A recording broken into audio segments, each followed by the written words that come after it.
Charles Binny அவர்கள் அநேக ஆவிக்குரிய புஸ்தகங்களை எழுதியிருக்கிறார். போதகராக பணியாற்றியிருக்கிறார். எழுப்புதல் கூட்டங்களை நடத்தி பிரசங்கியராக இருந்திருக்கிறார். பேராசிரியராகவும் திகழ்ந்திருக்கிறார். சுமார் 40 ஆண்டுகள் ஊழியத்திலே பல ஆத்துமாக்களை கிறிஸ்துவ அண்டையிலே சேர்த்திருக்கிறார். சார்ல்ஸ் ஃபின்னி அவர்களுடைய மனமாற்றத்தை குறித்து நான் சொல்லியே ஆக வேண்டும். ஒரு சமயம் அவருடைய உள்ளத்திலே ஒரு கேள்வி, தன்னுடைய ஆத்தும ரட்சிப்பிற்காக நான் என்ன செய்து கொண்டிருக்கிறேன் என்ற ஒரு கேள்வி.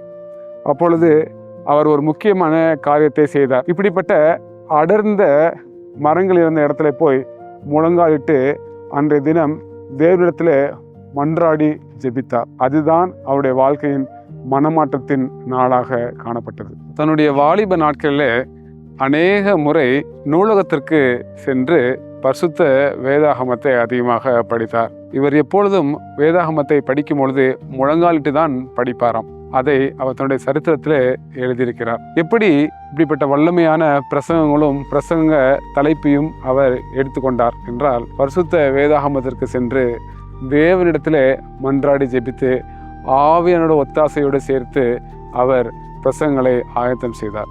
நியூயார்க் பட்டணத்திலே ஊழியம் செய்த நாட்களில் ஒரு தொழிற்சாலைக்கு சார்ல்ஸ் ஃபின்னி சென்றிருந்தார். முதலாவது ஒரு நபர் மனம் திரும்பினார். அதன் பிறகு ஒவ்வொருவராக அந்நாளிலே மனம் திரும்ப ஆரம்பித்தனர். காரணம் என்ன? சார்ல்ஸ் ஃபின்னியுடைய ஜெபமும் பரலோகத்திலிருந்து ஆவியானவருடைய அபிஷேகத்தையும் அவர் அனுதினமும் ஜெபித்து கேட்டு பெற்றுக்கொண்டார். சார்ல்ஸ் ஃபின்னி அவருடைய வாழ்க்கையில் 2 ஜெப நண்பர்கள் பெரும் உதவியாக காணப்பட்டார்கள். முதலாவது ஆபேல், மற்றொருவர் நாஷ் என்கிறவர்கள். முழுவதும் இவரோடு சேர்ந்து ஜெபிக்கும் பழக்கத்தை உடையவர்களாக காணப்பட்டார்கள். ஆரம்பத்தில் முழங்காலிட்டு ஜெபித்து கொண்டிருக்கும் இவர்கள் நேரம் செல்ல செல்ல படுத்து கொண்டு கூட ஜெபிப்பார்களாம். இதில் நாஷ் அவர்கள் ஜெபிக்கும் ஜெபம் 1/2 மைல் தூரம் சத்தத்திற்கு கேட்குமாம். சார்ல்ஸ் ஃபின்னி அவர்களுடைய பொன்மொழிகள்: prayer is not to change God but to change us. ஆத்துமாக்களின் மனமாற்றத்திற்கு காரணம் என்னுடைய சொந்த திறமையோ அல்லது பேச்சாடலோ கிடையாது.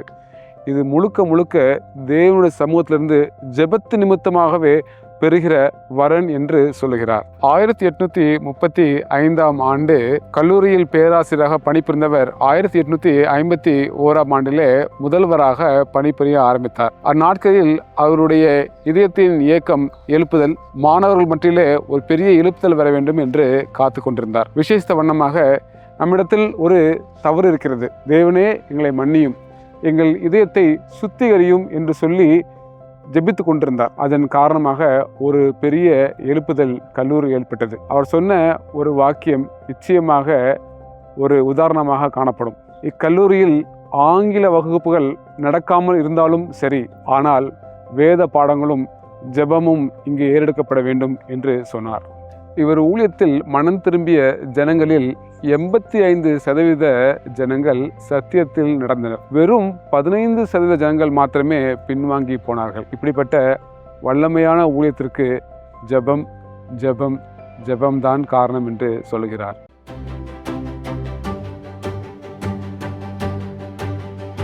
ஒரு சமயம் சார்ல்ஸ் ஃபின்னி பாஸ்டன் பகுதிக்கு 3 நாள் எழுப்புதல் கூட்டத்திற்காக அழைக்கப்பட்டிருந்தார். 40 தலைப்பின் கீழாக பிரசங்கங்கள் என்று அழைக்கப்பட்டிருந்தது. ஆனால் அங்கிருந்த மாணவர்கள் அனைவரும் சார்ல்ஸ் ஃபின்னியின் பிரசங்கத்தை கேட்கும்படியாக அங்கே மாத்திரமே கூடியிருந்தார்கள். வெறும் 30 மாணவர்கள் மாத்திரமே மற்ற அரங்குகளில் காத்திருந்தார்கள். இதற்கு காரணமும் கூட ஜெபம்தான் என்று சொல்கிறார்.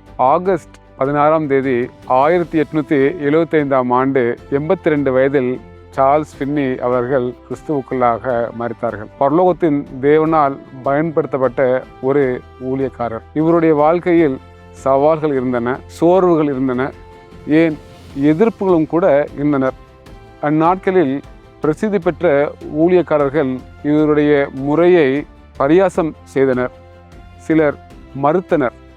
ஆனாலும் கூட பரலோக தேவனுடைய அன்பை எப்படியாவது பிரஸ்தாவப்படுத்த வேண்டும் என்று சொல்லி சோராமல் ஜெபித்தார், ஊழியம் செய்தார், அநேக ஆத்துமாக்களை பரலோகத்திற்கென்று செய்தார். இப்படிப்பட்ட ஊழிய பாரம் நமக்கும் இருக்க வேண்டும் அல்லவா? என்னோடு இணைந்து ஜெபிப்பீர்களா? எங்களை அளவுக்கு அதிகமாய் நேசிக்கிற ஜீவனுள்ள தேவனே, எழுப்புதலில் எங்களையும் பங்காக பயன்படுத்துங்கப்பா. ஜெபம் இல்லாமல் வல்லமை இல்லை. அதனால் ஜெபத்தின் அவசியத்தை இந்த நாளை புரிந்து கொண்டோம். எங்கள் குடும்பத்திற்காக, திருச்சபைக்காக, உலகத்திற்காக, ரட்சிப்பிற்காக, எழுப்புதலுக்காக நாங்கள் ஜெபிக்கிற உள்ளத்தை இந்த நாளிலே கற்றுக்கொண்டோம். அப்படிப்பட்ட ஆசீர்வாதத்தை எங்களுக்கு தாங்கப்பா. குமாரனாக இயேசு கிறிஸ்து மேகமீதில் வரும்பொழுது நாங்கள் ஆயத்தப்பட்டு மனம் மாறி பரலோகத்தில் சேர கிருபை தர வேண்டும் என்று கண்மலையும் மீட்பராக இருக்கிற மேலான வல்லமை உள்ள கிறிஸ்து இயேசுவின் புண்ணிய நாமத்திலே கெஞ்சும் ஜீவுள்ள பரம்பிதாவே, ஆமேன். கர்த்தர் உங்களை ஆசீர்வதிப்பாராக. மாரணத்தா. ஆமேன்.